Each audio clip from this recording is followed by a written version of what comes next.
أعوذ بالله من الشیطان الرجیم بسم اللہ الرحمن الرحیم۔ السلام علیکم خواتین و حضرات۔ کسی صاحب نے ایک سوال پوچھا ہے کہ جب انسان 5 یا 6 دنوں میں روحانیت کی کسی بلندی کے مقام پر گیا ہو تو ان 5 یا 6 دنوں کی اس کی عبادت رہ جائے تو کیا وہ عبادت اسے جو رہے گی اسے پوری کرنا پڑے گی یا وہ اسے چھوڑ دے؟ یہ سوال کچھ زیادہ میں سمجھ نہیں پایا کہ روحانیت کی بلندی کے کسی مقام پر جب آدمی جاتا ہے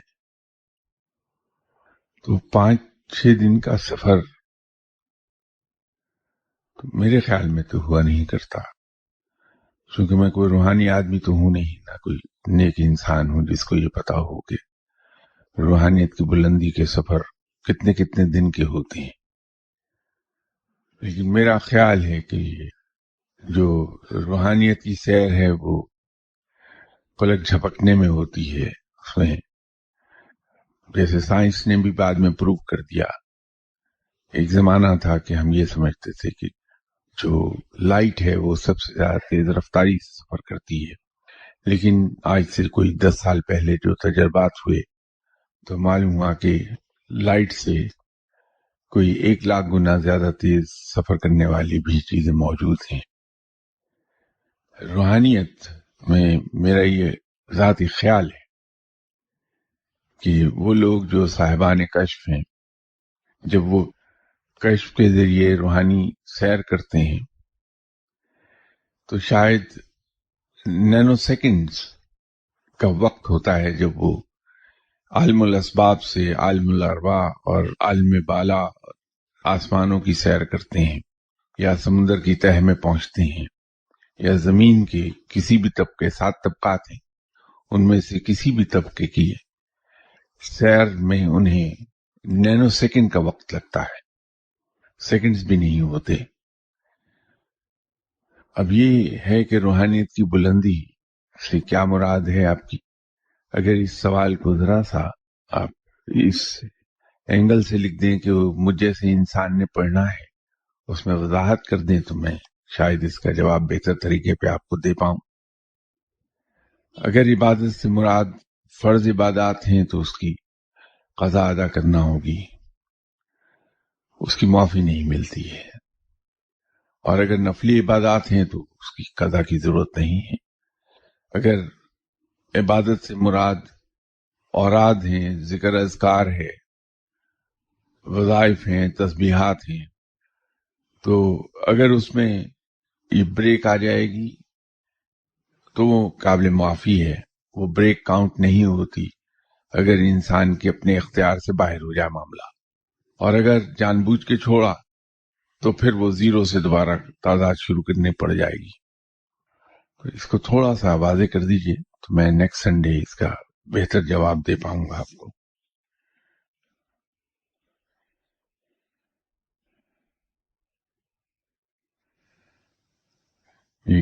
ایک اور سوال ہے کہ کسی اہل دانش سے یہ سنا ہے کہ اگر ہم زندگی کی ڈائیکاٹمی کو سمجھ لیں تو بہت سی باتیں سمجھ میں خود بخود آ جائیں گی۔ اس کی وضاحت کر دیجئے، ذرا سوال کو واضح کر دیں پلیز۔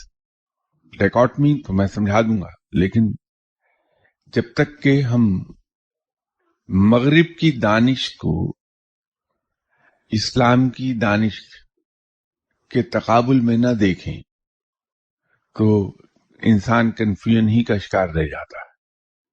میرا ذاتی یہ تجربہ ہوا کہ جو مغرب کی دانش ہے، اگر صرف اسی کو ہم دیکھتے رہیں تو انسان کی زندگی ادھوری ہوتی ہے، اور اس کے نتیجے میں کمپلیکیشنز آتی ہیں۔ سب سے بڑی جو کمپلیکیشن پیدا ہوتی ہے وہ انسان کے ذہنی سکون کے چلے جانے سے ہوتی ہے۔ مغربی دانش کا ایک شاخسانہ یہ ہے کہ انسان ذہنی سکون سے محروم ہو جاتا ہے۔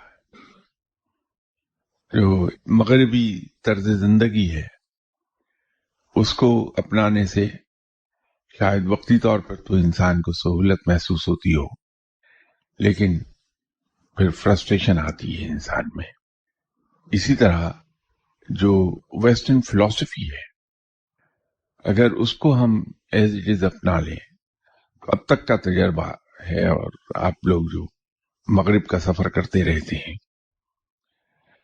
آپ نے دیکھا ہوگا کہ مغرب میں اکثر ممالک، بلکہ تمام تر ممالک میں، اگر آپ فٹ پاتھ پر چلے جا رہے ہیں تو آپ کو بے شمار لوگ ملیں گے جو اپنے آپ سے گفتگو کرتے چلے جا رہے ہوتے ہیں۔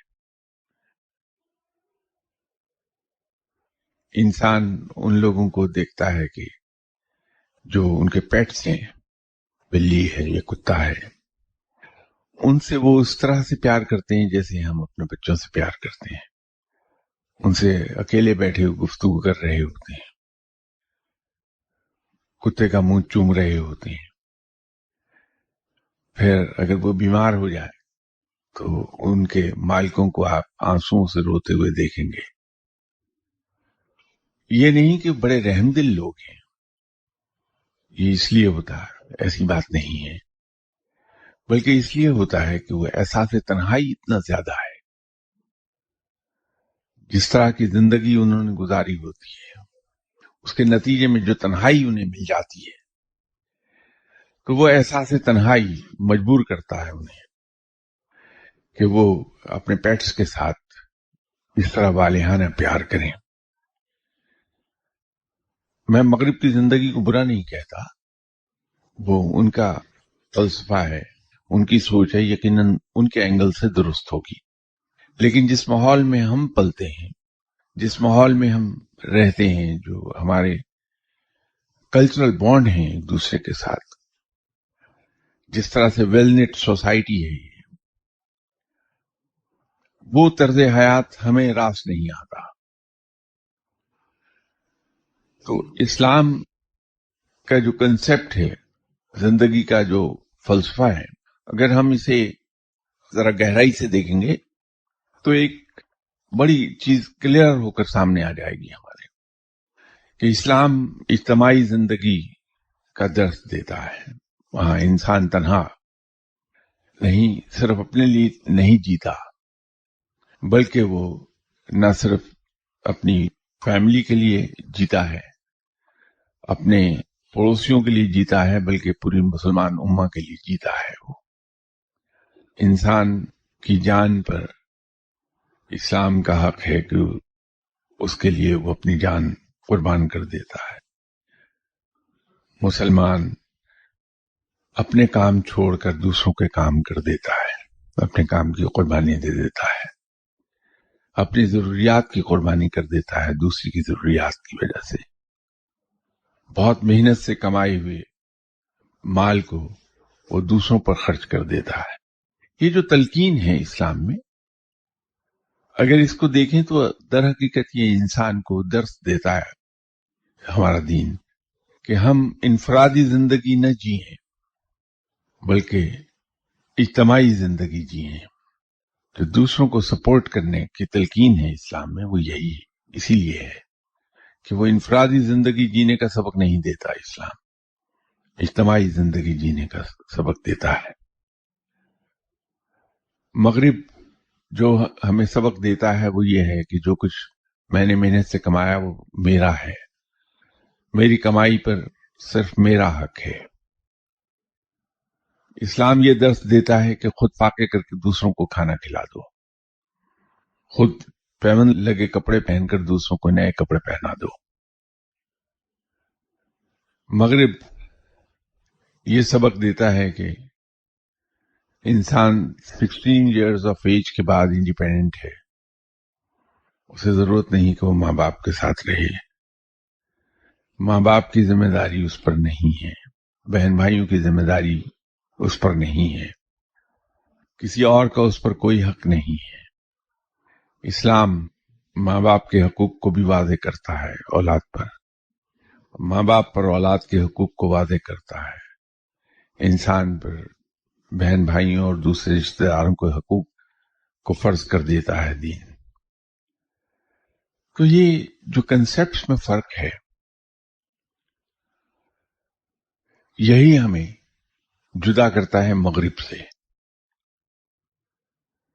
اگر یہ سوال واضح کر دیں آپ تھوڑا سا تو شاید میں اس کو آپ بہتر طریقے سے بیان کر دوں. البتہ اس سے ایک چیز ضرور اس کی طرف دھیان جاتا ہے کہ آپ صلی اللہ علیہ وسلم کے مکہ مکرمہ میں ہجرت سے پہلے کے جو آخری سال تھے وہ خاصے دشوار تھے، کیونکہ شروع میں تو جیسے آپ جانتے ہیں، یہ تو بتانے کی ضرورت نہیں، سبھی کو آپ کو ازبر ہے یہ چیزیں، کہ اہل مکہ نے آپ صلی اللہ علیہ وسلم کو ڈرایا بھی، دھمکایا بھی، ترغیب بھی دی، پھر سوشل بائیکاٹ کا بھی کہا.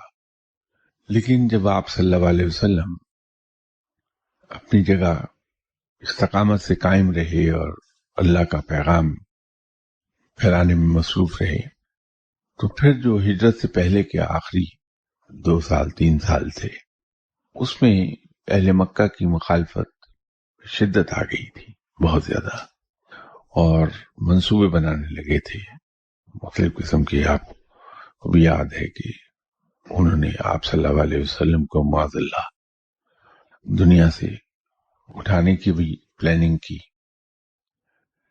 تو یہی وہ دور ہے جب سورۃ ابراہیم نازل ہوئی آپ صلی اللہ علیہ وسلم پہ. اس سورہ کا نام اس لیے سورہ ابراہیم رکھا گیا کہ اس کے 6 رکوع میں حضرت ابراہیم علیہ السلام کا ذکر ہے. اس نسبت سے اس سورہ کا نام سورہ ابراہیم رکھ دیا گیا. جب ہم سورہ ابراہیم پڑھتے ہیں تو جو کچھ اس میں بیان کیا گیا ہے آپ صلی اللہ علیہ وسلم کو رب کی طرف سے ارشاد ہوا کہ آپ انہیں دین حق ان تک پہنچائیے، اور کفار کی جو حالت بیان ہوئی ہے وہ حالت کچھ آج کے زمانے میں جو ہمارے رویے ہیں زندگی اس کے بہت قریب دکھائی دیتی ہے. کفار کے بارے میں یہ کہا گیا کہ وہ، میں اس کا اختصار سے جست بتا رہا ہوں، لفظی ترجمہ نہیں بتا رہا، کہ وہ دنیاوی زندگی کو آخرت کی زندگی پہ ترجیح دے رہے ہیں. انہوں نے دنیاوی زندگی ہی کو سب کچھ سمجھ لیا ہے. جب آپ مغرب میں جاتے ہیں تو وہاں بھی یہی احساس ہوتا ہے کہ ان کے نزدیک صرف اور صرف موجودہ زندگی ہی زندگی ہے، ان کی نظر آخرت کی زندگی پر نہیں ہے. حالانکہ وہ حضرت عیسیٰ علیہ السلام کے پیروکار ہیں، حضرت موسیٰ علیہ السلام کے پیروکار ہیں. ان کا کنسیپٹ بھی رب کے ایک ہونے کا ہے، توحید پہ یقین رکھتے ہیں، رسالت پہ یقین رکھتے ہیں، لیکن حضرت عیسیٰ علیہ السلام یا حضرت موسیٰ علیہ السلام کی حد تک، اور بائبل کو یا زورا کو وہ الہامی کتاب مانتے ہیں، دوبارہ اٹھائے جانے پہ یقین رکھتے ہیں. لیکن اس کے باوجود ان کے کنسیپٹس یہ ہو گئے ہیں کہ آج کی دنیا کو تو سنوارو، کل کی پھر دیکھی جائے گی. تو یہ جو ایک فرق ہے، مسلمان آج کی زندگی پر نظر نہیں رکھتا. مسلمان یہ جانتا ہے کہ یہ زندگی 4 روزہ ہے، اور اس زندگی میں مجھے اس طرح سے جینا ہے کہ میں جو میری دائمی زندگی ہے کل کو، اس کے لیے آج میں کما لوں، اور آج کی جو میری نیک اعمال کی صورت میں بچت ہے، سیونگز ہیں، وہ میری کل کی زندگی جو دائمی ہے اس میں کام آئے گی.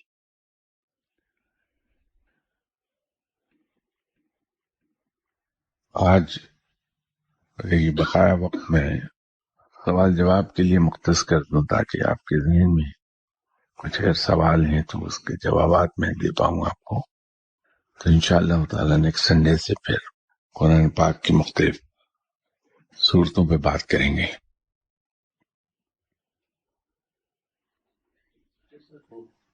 السلام علیکم۔ وعلیکم السلام۔ میرا سوال سورہ نور کے حوالے سے ہے۔ اس میں اللہ تعالیٰ نے اپنے نور کی ایک مثال بیان فرمائی ہے۔ اس کی ایک تفسیر وہ ہے جو مفسر حضرات نے بیان فرمائی ہے، اور اس کی ایک تفسیر جو فقیر بیان کرے گا میں اس کو جاننے میں انٹرسٹڈ ہوں۔ انشاءاللہ تعالی اگلی اتوار سورہ نور ہی پہ بات کریں گے اور اس کو تفصیل سے میں عرض کر دوں گا۔ جو کچھ میں جانتا ہوں اس میں میں پہلے یہ آپ کے سامنے کنفیس کر لوں کہ میرے پاس علم ہے نہیں، لیکن وٹ ایور لٹل آئی نو میں آپ کی خدمت میں پیش کر دوں گا۔ پوری صورت ہی پہ بات کریں گے انشاءاللہ، صرف اس کے ایک حصے پر بات کرنے سے بات بنتی نہیں۔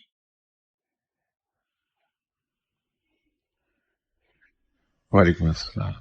سر، جو یہ حالات کی سچویشن بن رہی ہے اور موسٹ لائکلی لگ رہا ہے کہ شاید غزوہ ہند جو ہے وہ 10 سے 15 سال یا شاید ہماری زندگی میں وہ ہو سکتا ہے اس کے لحاظ سے ہمیں کیا پریپیئر کرنا چاہیے اور اپنی زندگی کو کیسے مولڈ کرنا چاہیے؟ ایک تو بڑی سادہ اور سیدھی بات ہے کہ غزوہ ہند یا کوئی جنگ انسائٹ ہو یا نہ ہو، امکان ہو یا نہ ہو کہ آئندہ کچھ عرصے میں جنگ ہو جائے گی، تب بھی مسلمان پر یہ فرض ہے کہ وہ اپنے آپ کو ایسی کسی بھی سچویشن کے لیے تیار رکھے۔ قرآن نے یہ حکم دیا ہے مسلمان کو کہ وہ اپنے جنگی ساز و سامان، الفاظ تھوڑے سے ڈیفرنٹ ہیں قرآن کے، لیکن اس سے مراد یہی ہے کہ جنگی تیاریاں اپنی اس طور رکھو کہ دشمن کسی لمحے بھی اگر حملہ کر دے تو we are not caught in surprise. تو اس سے بچنے کا ایک ہی طریقہ ہے کہ ہم اپنے آپ کو جنگ کے لیے تیار رکھیں۔ لیکن ایک بات ہمیں ضرور ذہن میں رکھنی چاہیے کہ چاہے مسلمان ہو یا کوئی اور قوم، کسی اور مذہب کے پیروکار، جنگیں ہتھیاروں کی اسٹرینگتھ پر نہیں لڑی جاتی ہیں، بلکہ یہ مورل اسٹرینگتھ پر لڑی جاتی ہیں۔ جو قوم مورلی اسٹرانگ ہوتی ہے، جس قوم کی مورل ویلیوز اسٹرانگ ہوتی ہیں، جنگیں وہی قومیں جیتتی ہیں۔ جب تک ہم لوگ مسلمان دنیا کی محبت میں ڈوبے نہیں تھے تو ہم سرخرو رہے۔ اس وقت کی سپر پاورز رومن سویلائزیشن اور پرشین سویلائزیشن یہ ہمیں نہیں روک پائیں۔ ہم بڑی تھوڑی تعداد میں بہت کم ساز و سامان کے ساتھ عرب کے ریگستان سے اٹھے تھے، اور ہم نے رومن سلطنت کو بھی سرنگو کر دیا، اور ہم نے پرشین امپائر کو بھی ختم کر دیا تھا۔ نہ تعداد اس وقت ہماری زیادہ تھی، نہ ہم ساز و سامان میں ان سے سپیریئر تھے۔ صرف اگر سپیریئر تھے تو صرف ایک چیز میں، وہ ہماری مورل ویلیوز تھیں کہ ہم میدان جنگ میں بھی دشمن کے ساتھ جب مصروف جنگ ہوتے تھے تو ہم نے کبھی اخلاقی اقدار کو ہاتھ سے نہیں جانے دیا۔ آج بھی اگر ہم یہ چاہتے ہیں کہ ہمیں دشمنوں پر غلبہ حاصل ہو جائے تو اس کے لیے سب سے ضروری چیز یہ ہے کہ ہم اپنے نفس پر غلبہ پا لیں۔ اگر ہم اپنے نفس پر غلبہ پا سکے تو دشمن پر بھی غلبہ حاصل ہو جائے گا۔ لیکن جب تک ہم اپنے نفس کے غلام ہیں اور ہمارے دل میں دنیاوی مال و زر اور دنیاوی زندگی کی محبت ہے، ہم لڑ نہیں پائیں گے۔ یہ تیاری زیادہ ضروری ہے بجائے ہتھیاروں کے، کہ ہم مورلی بہت اسٹرانگ ہو جائیں، جنگ میں غلبہ خود بخود حاصل ہو جائے گا۔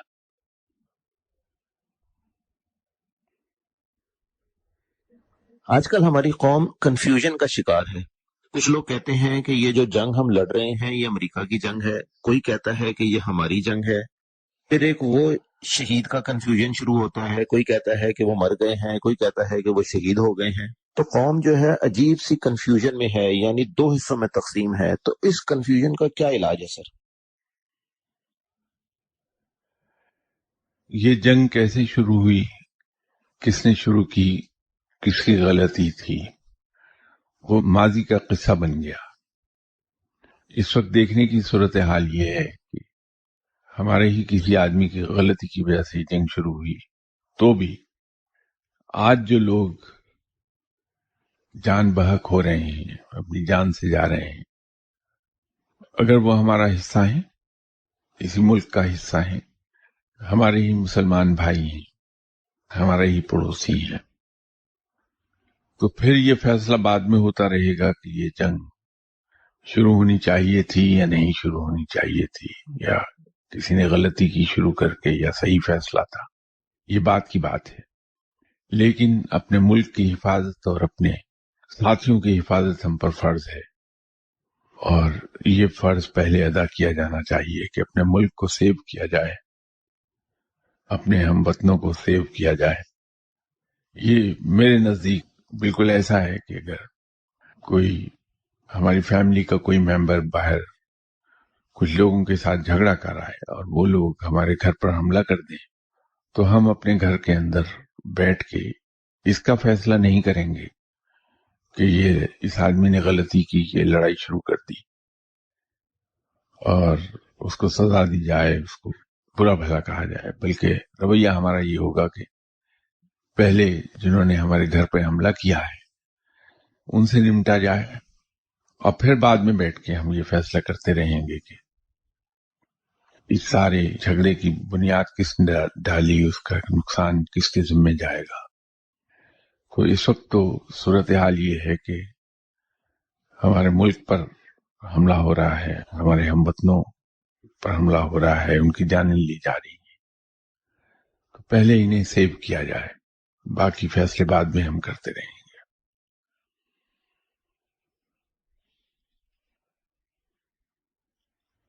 السلام علیکم سر. وعلیکم السلام.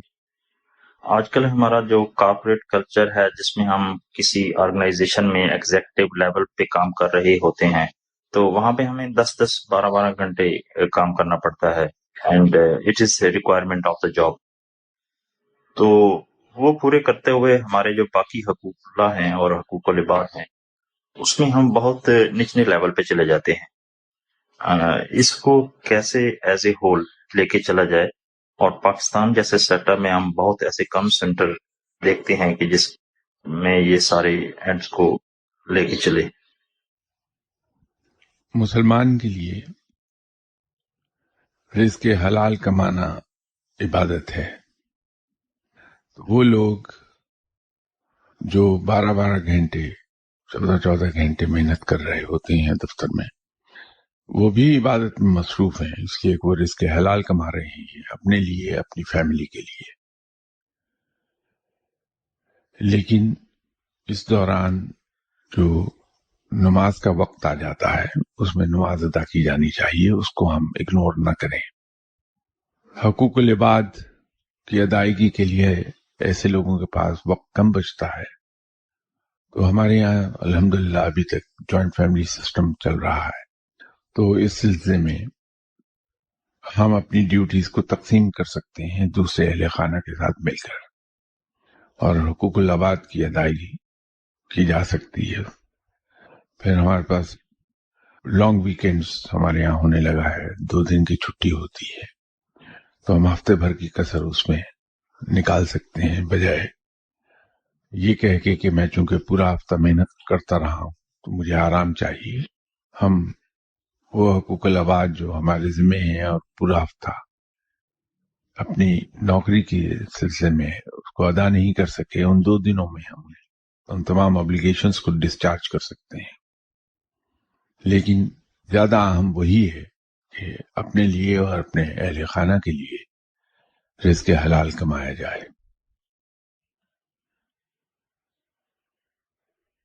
السلام علیکم سر. وعلیکم السلام. پاکستان کا جو فیوچر ہے فرام اسپرچل پرسپیکٹو آپ کیسا دیکھتے ہیں؟ نہ یہ ملک ہم نے بنایا تھا، نہ اس ملک کی مستقبل کی پریشانی ہمیں ہونی چاہیے۔ یہ رب تعالیٰ نے ایک شخص تنہا کو یہ توفیق بخشی کہ وہ کھڑا ہو جائے مسلمان قوم کے لیے اور سنگل ہینڈلی وہ ملک بنا دے۔ یہ رب تعالیٰ ہی نے توفیق بخشی، ہمت دی، اور ایک شخص واحد نے اس ملک کے لیے جدوجہد کر کے یہ وجود میں آ گیا۔ اللہ تعالیٰ ہی اس کی حفاظت کر رہا ہے، ورنہ مجھ جیسے لوگوں نے ابھی تک تو کسر چھوڑی نہیں ہے۔ تو اللہ تعالیٰ اسے قائم و دائم رکھے ہوئے ہے، اور اس کی رحمت سے امید یہی ہے پروردگار کے کرم سے کہ وہ اس ملک کو انشاءاللہ نہ صرف قائم و دائم رکھے گا بلکہ اسے دن بہ دن بہتری کی طرف لے جاتا جائے گا۔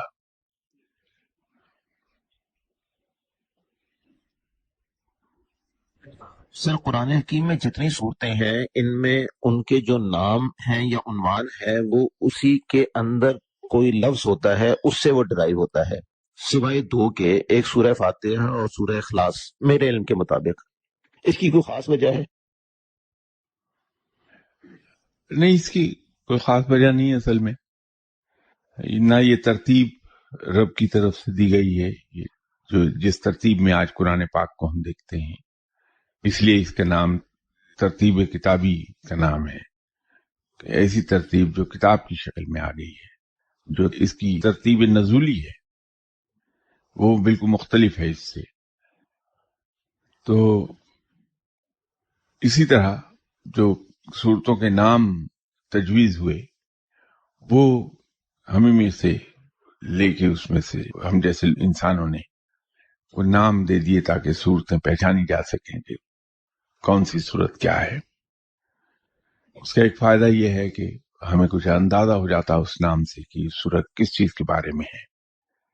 جہاں تک سورہ فاتحہ اور سورہ اخلاص کی بات ہے، چونکہ یہ سورہ فاتحہ خوانی میں اور نماز میں ہر رکعت میں پڑھی جاتی ہے، تو اس لیے اس کو اس ریفرنس سے فاتحہ کہہ دیا گیا۔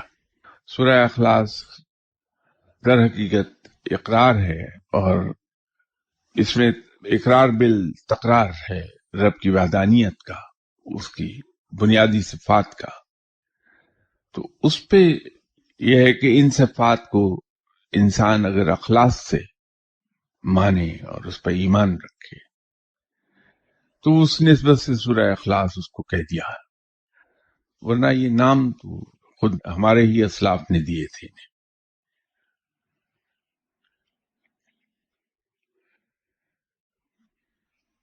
صورتیں بھی ایسے ہی نازل ہوتی ہے؟ نہیں، وہ نہیں، ایسا نہیں ہے۔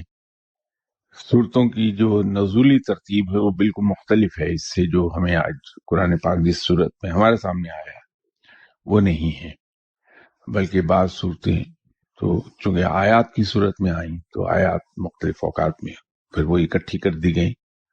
اس سلسلے میں خلفائے راشدین نے بہت کام کیا، اور یہ انہی کی محنت کا نتیجہ ہے کہ قرآن پاک ہمیں اس شکل میں ملتا ہے۔